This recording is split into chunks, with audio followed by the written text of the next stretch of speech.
हिंदू धर्म ग्रंथों में अनेक श्रापों का वर्णन है तथा हर श्राप में कोई ना कोई कारण छुपा था। कुछ श्राप में संसार की भलाई निहित थी तो कुछ श्राप का उनके पीछे छिपी कथाओं में महत्वपूर्ण भूमिका थी। आज हम आपको ऐसे 5 श्रापों के बारे में बताने जा रहे हैं जिनका इतिहास में तो महत्वपूर्ण योगदान था ही, परंतु इनका प्रभाव वर्तमान में भी प्रमाण रूप से देख सकते हैं। आइए जानें कौन से थे वो प्रमुख 5 श्राप। युधिष्ठिर ने दिया था सभी स्त्रियों को यह श्राप।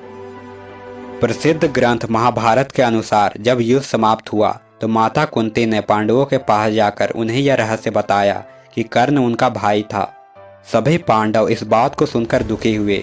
युधिष्ठिर ने विधि विधान पूर्वक कर्ण का अंतिम संस्कार किया तथा शोकाकुल होकर माता कुंती के समीप गए। वह उसी क्षण उन्होंने समस्त स्त्री जाति को यह श्राप दे डाला कि आज से कोई भी स्त्री किसी भी प्रकार की गोपनीय बात का रहस्य नहीं छुपा पाएगी। श्रृंगी ऋषि का परीक्षित को श्राप। जब पांडव स्वर्गलोक की ओर प्रस्थान करने लगे तो उन्होंने अपना सारा राज्य अभिमन्यु के पुत्र परीक्षित के हाथों सौंप दिया। राजा परीक्षित के शासन काल में सभी प्रजा सुखी थी।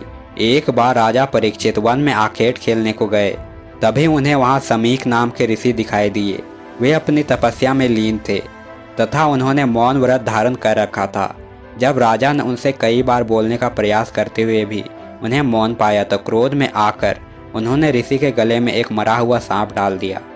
जब यह बात ऋषि समीक के पुत्र श्रृंगी को पता चली तो उन्होंने राजा परीक्षित को श्राप दिया कि आज से 7 दिन बाद राजा परीक्षित की मृत्यु तक्षक नाग के डसने से हो जाएगी। राजा परीक्षित के जीवन रहते कलयुग में इतना साहस नहीं था कि वो हावी हो सके, परंतु उनकी मृत्यु के पश्चात ही कलयुग पूरी पृथ्वी पर हावी हो गया। श्री कृष्ण का अश्वत्थामा को श्राप। महाभारत युद्ध के अंत समय में जब अश्वत्थामा ने धोखे से पांडव पुत्रों का वध कर दिया तब पांडव भगवान श्री कृष्ण के साथ अश्वत्थामा का पीछा करते हुए महर्षि वेदव्यास के आश्रम तक पहुंच गए। तब अश्वत्थामा ने पांडवों पर ब्रह्मास्त्र का वार किया। यह देख अर्जुन ने भी अपना ब्रह्मास्त्र छोड़ा। महर्षि व्यास ने दोनों अस्त्रों को टकराने से रोक लिया और अश्वत्थामा और अर्जुन से अपने अपने ब्रह्मास्त्र वापस लेने को कहा। तब अर्जुन ने अपना ब्रह्मास्त्र वापस ले लिया, लेकिन अश्वत्थामा ये विद्या नहीं जानता था, इसलिए उसने अपने अस्त्र की दिशा बदलकर अभिमन्यु की पत्नी उत्तरा के गर्भ की ओर कर दिया।